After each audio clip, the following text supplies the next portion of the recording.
سلامت کدے بھی خیر نہیں مکیا قمر دیے کرامت ہے کدے بھی خیر نہیں مکیا قمر دیے کرامت ہے میں اپنے صاحب دانوں کا تے اپنے سائدہ منگتا میں اپنے سائدانوں کا تے اپنے سائدہ منگتا گلا کرنا حبیباں دا گلا کرنا حبیباں دا منافق دی علامت ہے میرے سائیں میرے لکھا دے وچ اپنا کرم لکھ دے میرے سائیں میرے لکھا دے وچ اپنا کرم لکھ دے تیرا رسنا حیاتی ہے تیرا رسنا حیاتی ہے تیرا رسنا قیامت ہے تیرا رسنا حضور آپ کا تخیل آپ کی اجازت سے میں دل دینا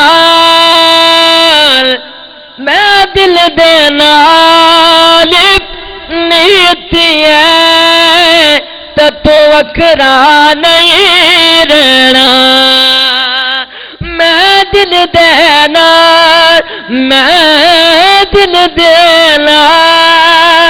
نیتی ہے تو وکرا نہیں رہنا میں تیری دید دا طالب تیرا تکنا عبادت ہے میں تیری دید دا طالب تیرا تکنا عبادت ہے نگاواں دی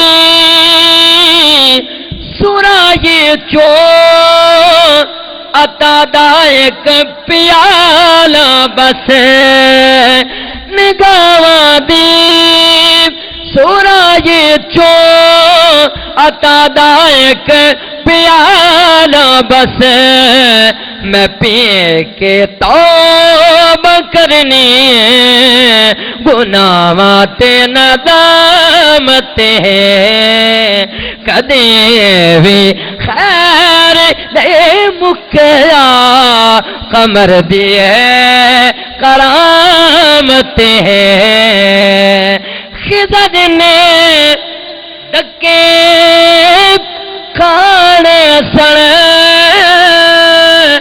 جے تیرے دلایا دا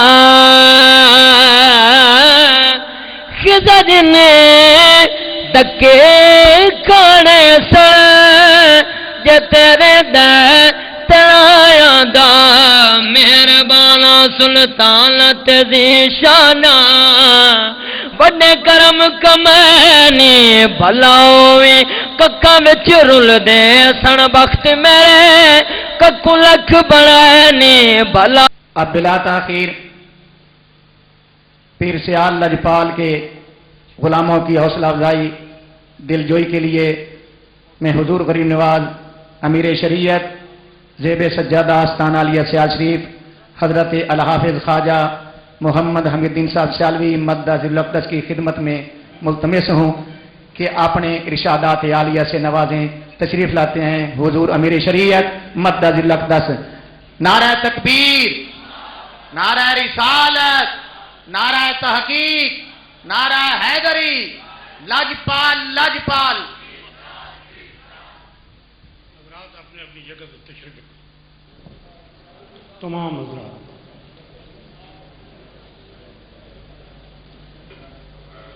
اس سے پہلے کہ میں حضور شیخ الاسلام غریب نواز کے متعلق کچھ عرض کروں، آپ حضرات سے میرے التماس ہے کہ نعرہ جو ہے وہ سٹیج پر یا کوئی ایک آدمی لگائے گا نعرہ. بسم اللہ الرحمن الرحیم. نحمدہ ونصلی ونسلم علی رسولہ الکریم. اما بعد فاعوذ باللہ من الشیطان الرجیم. بسم اللہ الرحمن الرحیم. الا ان اولیاء اللہ لا خوف علیہم ولا هم یحزنون. ان اللہ وملائکتہ یصلون علی النبی یا ایھا الذین آمنوا صلوا علیہ وسلموا تسلیما. الصلاۃ والسلام علیک یا رسول اللہ.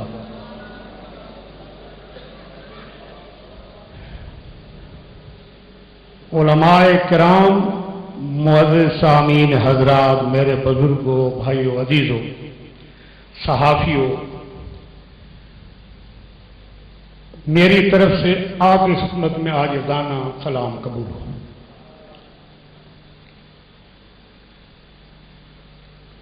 تھوڑی دیر پہلے آپ نے میرے عزیز بھی اور محترم حضرت مظہر اللہ صاحب کی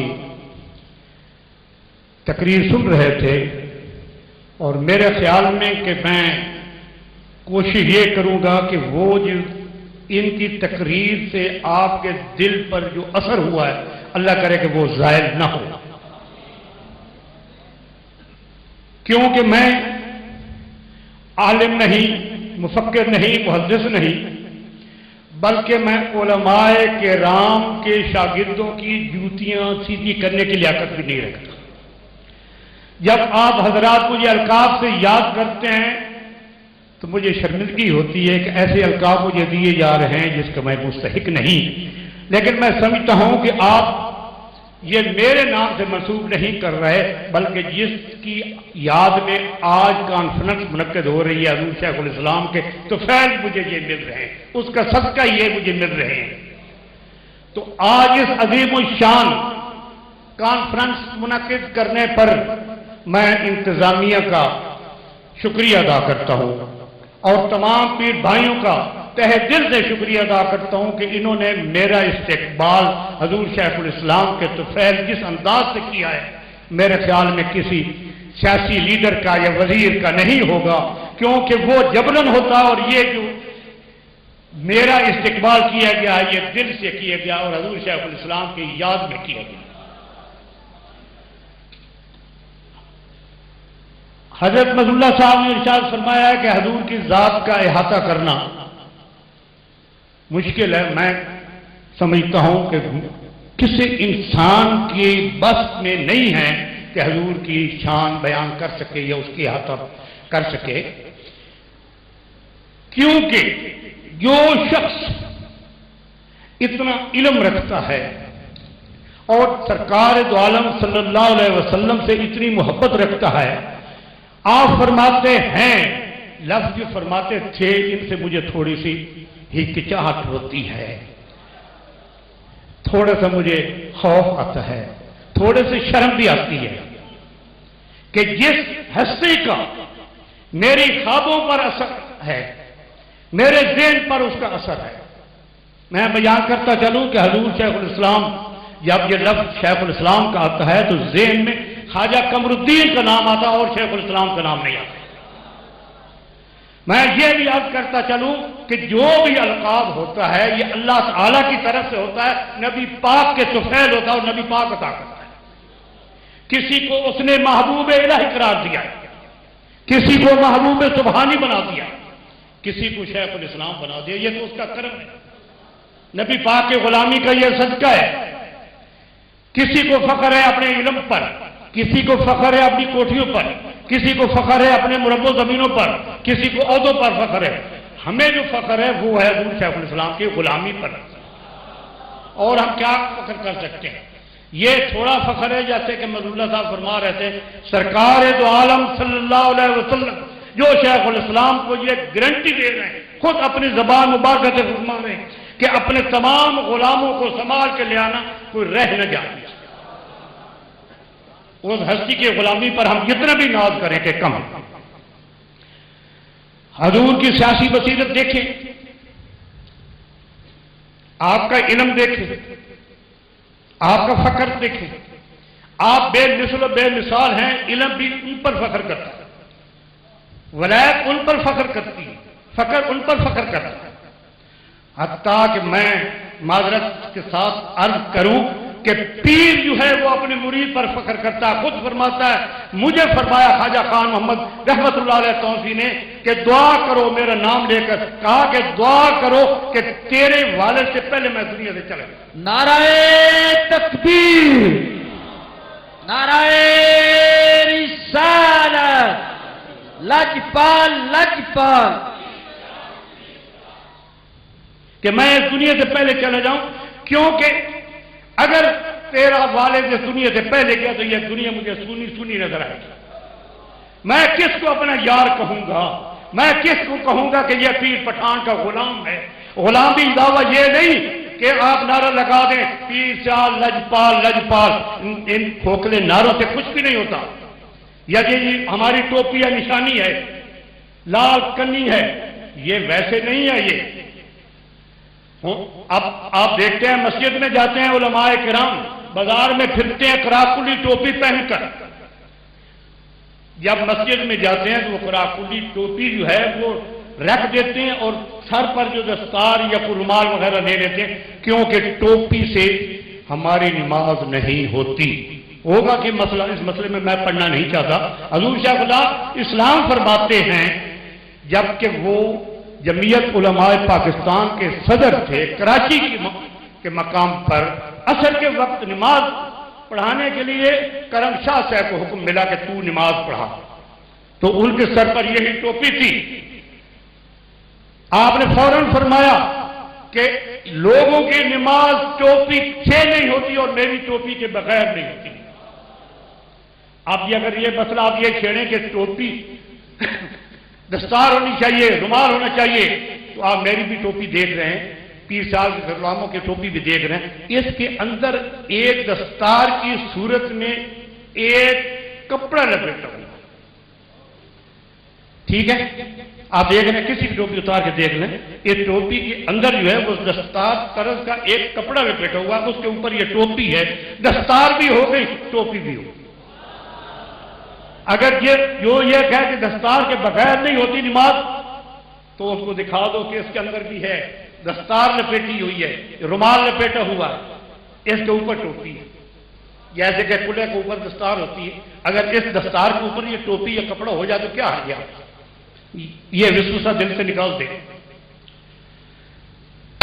حضور کا ایک مکتوب میری نظروں سے گزرا پچھلے دنوں میں، اس وقت وہ مولانا محمد علی صاحب ترقی والے سور چکیسر کے کتب خانے میں موجود ہے۔ اس میں محمد علی جناح صاحب کو آپ نے ایک خط مبارک لکھا تھا۔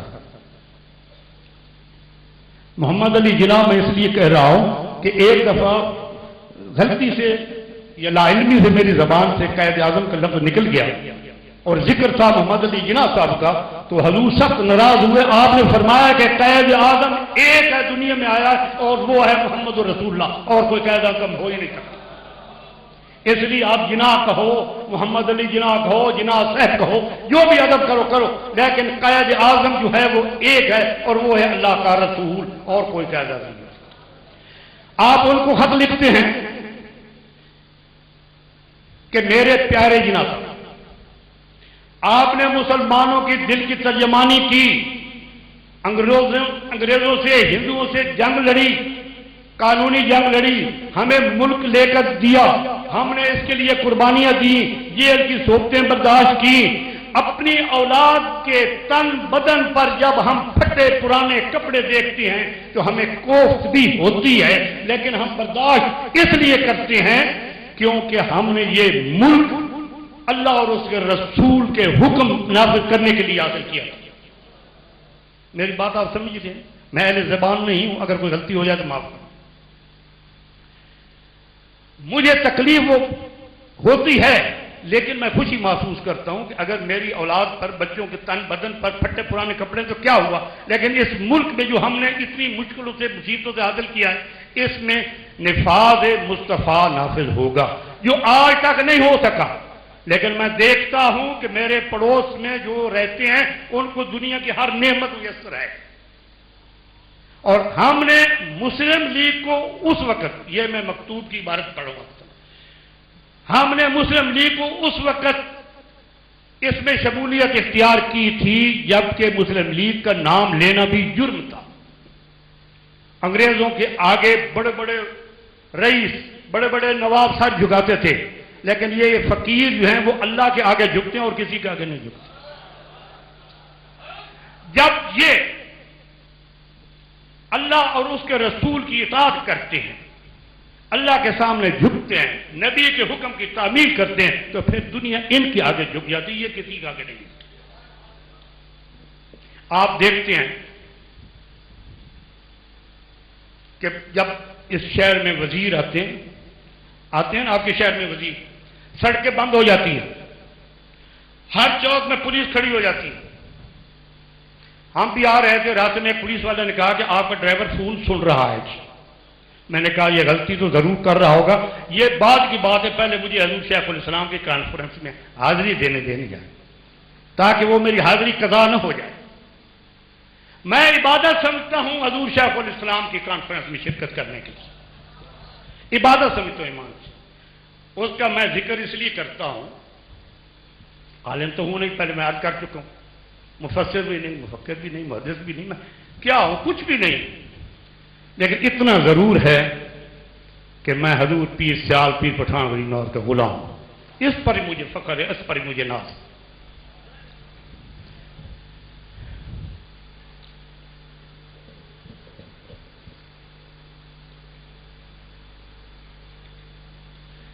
حضور شیخ الاسلام غریب نواز اس شہر فیصل آباد جو اس وقت لیل پور کہلاتا تھا، آپ فرماتے تھے یہ شہر مجھے کچھ اچھا نہیں لگتا، ہر وقت یہ لوگ اپنے کاروبار میں لگے رہتے ہیں، کوئی کام نہیں کرتے۔ کام کے متعلق یہ ہے کہ کوئی دین کا کام نہیں کرتے، ہر وقت دنیاوی کام میں لگے رہتے ہیں، کیونکہ یہ فیصل آباد جو کہتے ہیں جی، یہ پاکستان کا مانچسٹر ہے، تو اس میں صنعتیں تھیں اور کاروبار تھے، ہر وقت لوگ اپنے کاروبار میں لگے رہتے تھے۔ لیکن اب میں بات کر رہا ہوں محبت تھوڑی سی، جب مولانا سردار احمد صاحب تشریف لائے نا فیصل آباد میں، اور ان کو محبت تھی حضور سے، ان کو محبت تھی حضور سے، اور وہ اس شہر میں آئے، مجھے یہ شہر بھی اچھا لگنے لگ گیا۔ اس لیے نہیں کہ اس میں صنعتیں تھیں، ملیں تھیں، نہیں، ایک عاشق رسول اس شہر میں آیا اور اس کے وسیلے سے یہ شہر بھی اچھا ہو۔ یہ ہیں محبت کرنے والے، نبی پاک سے محبت کرنے والے جو ہیں وہ اس سے بھی محبت کرتے ہیں جس کو نبی پاک سے محبت ہوتی ہے۔ حضور شیخ الاسلام یہاں تشریف لے آئے فیصل آباد میں، تو اس وقت حضرت اعلیٰ کے مدرسہ میں درس ہو رہا تھا حدیث کا، تو شروع تھا، آپ ادب سے جہاں جوتیاں لوگوں نے اتار رکھے تھے وہیں بیٹھ گئے، لفظ سنا، حدیث کا لفظ سنا تو وہیں بیٹھ گئے کہ میں یہاں سے پوری حدیث پاک سن کے آگے جاؤں۔ یہ ہے ان کا ادب حضور شیخ الاسلام رضی اللہ تعالیٰ عنہ کا۔ پھر ایک واقعہ میں آپ سے عرض کرتا چلوں کہ حضور 1936 میں حج پر تشریف لے گئے، جب مدینہ پاک کی حاضری نصیب ہوئی، آپ کی توجہ ہے، گرمی بھی ہے لیکن اس میں میرا قصور نہیں ہے، یہ سب کچھ حکومت کا کیا دھرتا ہے، ہمیں پیاسا مارے یا اندھیرے میں کرے یہ تو اس کی مرضی حکومت کی، لیکن یہ میں آپ کو یقین دلاتا ہوں کہ کسی وزیر کسی کبیر کی کوٹھی میں نہ اندھیرا ہوتا ہے نہ پانی کی کمی ہوتی ہے، یہ سب غریبوں کے لیے ہوتا ہے۔ ہمارے ذمہ صرف یہ کام ہے کہ ٹیکس دو اور کچھ نہ مانگو، ہم سے کچھ نہ مانگو، یہ نہ کہو کہ مٹی کا تیل مہنگا ہو گیا، ہم دیا جلائیں گے گھر کیسے؟ یہ نہ کہو کہ ہمارے تن پر کپڑا نہیں، کپڑا خریدنے کی ہمارے اندر طاقت نہیں رہی، یہ بھی نہ کہو، صرف ٹیکس دو، دیں گے ہم، اس کے متعلق آخر میں عرض کروں گا۔ تو مدینہ شریف کی حاضری کے وقت حضرت مولانا محمد حسین صاحب مرولوی جو اس وقت حضور کے ہم رکاب تھے، انہوں نے عرض کی کہ حضور میں شہر جا رہا ہوں، اگر کوئی چیز منگوانی ہو تو آپ حکم فرمائیں۔ حضور نے فرمایا کہ ہاں ایک چیز میں نے منگوانی ہے، اور وہ ہے میرا کفن۔ ادب والوں کی خدمت سے ایک تحفہ پیش کر رہا ہوں، اگر سمجھ آ جائے تو ایک کفن میرے لیے خرید لینا، اس کفن کو آب زمزم سے نہیں دھونا۔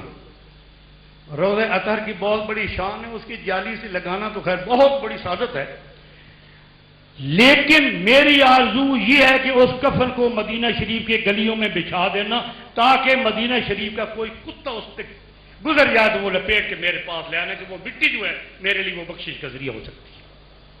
کتنی محبت ہے حضور سے، کتنا عشق ہے رسول سے، کہ کتا اگر مدینہ شریف کا گزر جائے نا تو پھر اس کو لپیٹ کے میرے پاس لے آنا، یہی میرے لیے بڑی سعادت ہے۔ تو جو آیت کریمہ میں نے حضور غریب نواز کے کانفرنس میں شروع میں تلاوت کی ہے، الا ان اولیاء اللہ لا خوف علیہم ولا هم یحزنون،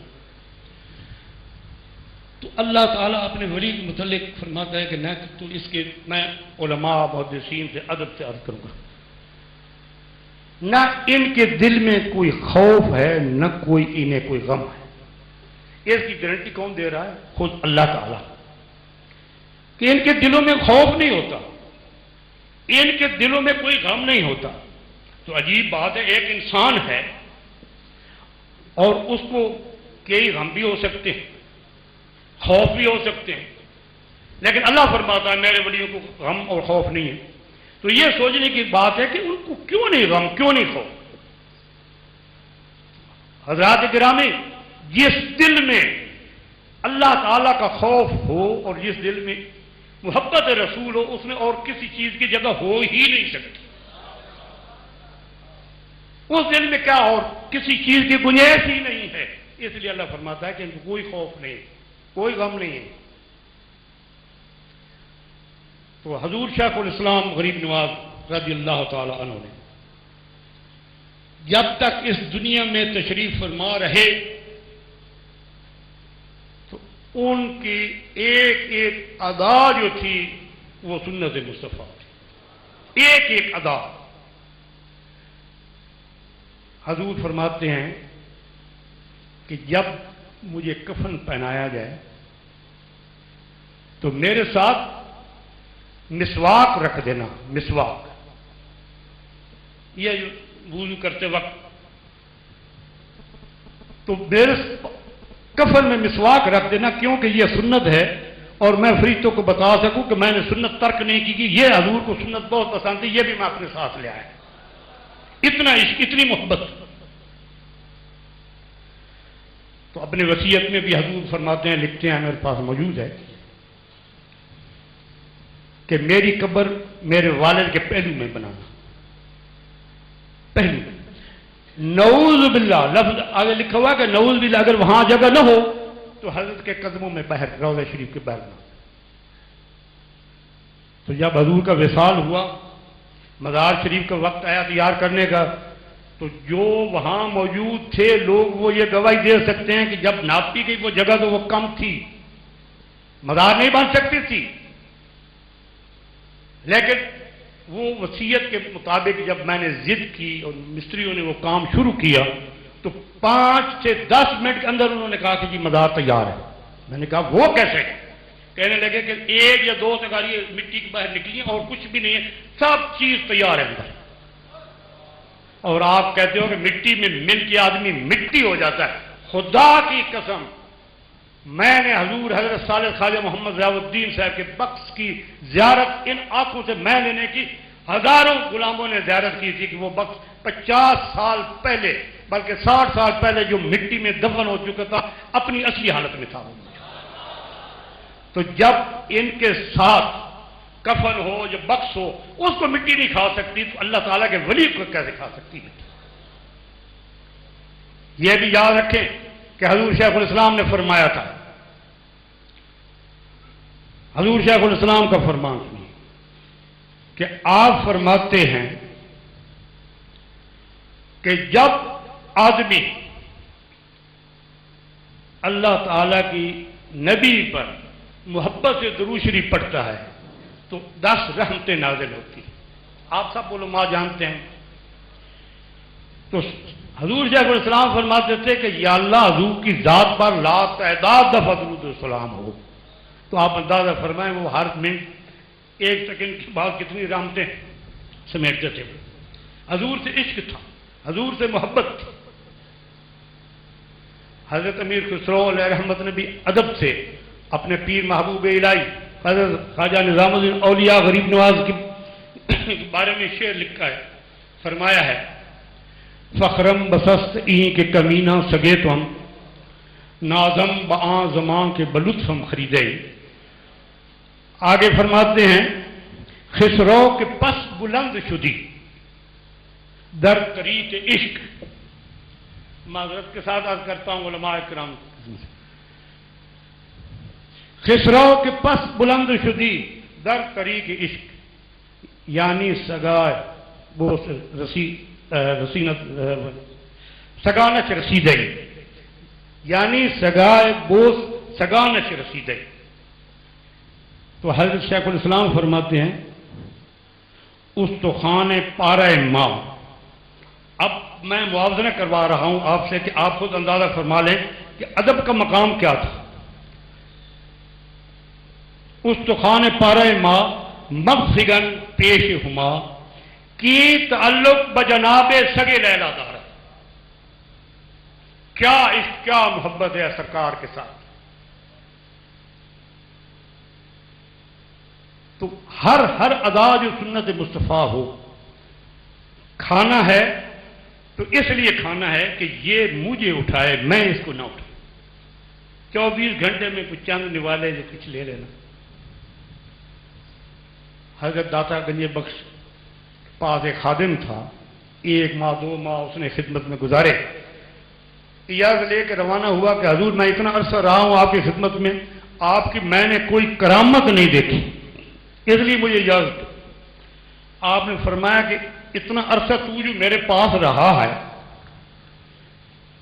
کبھی تو نے دیکھا ہے کہ شریعت کے خلاف یا سنت کے خلاف میں نے کوئی کام کیا ہو؟ اس نے کہا جی نہیں۔ یہی تو کرامت ہے کہ اللہ تعالیٰ نے مجھے نبی پاک کی سنت پہ قائم رکھا ہوا۔ تو حضور شیخ الاسلام سے تو ہم سیکھتے ہیں کہ حضور کی سنت پر عمل کیسے کیا جاتا ہے۔ اللہ تعالیٰ آپ کو مجھے حضور شیخ الاسلام کے نقش قدم پر چلنے کی توفیق عطا فرمائے، ان کی تعلیمات پر عمل کرنے کی توفیق عطا فرمائے۔ اللہ تعالیٰ اس ملک کو قائم دائم فرمائے۔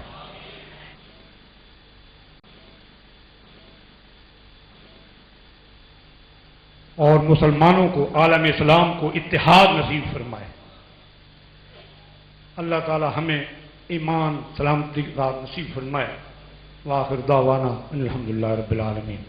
آخر میں یہ گزارش کر دوں کہ آپ کا جذبہ محبت اور عقیدت کی میں بے انتہا قدر کرتا ہوں، لیکن آپ کی شاید بہت میرے دوستوں کے علم میں نہیں ہے کہ میرا بائی پاس ہو گیا ہے، یعنی کہ میرا دل کا آپریشن ہوا ہے، تو مجھے تکلیف ہوتی ہے اس سے۔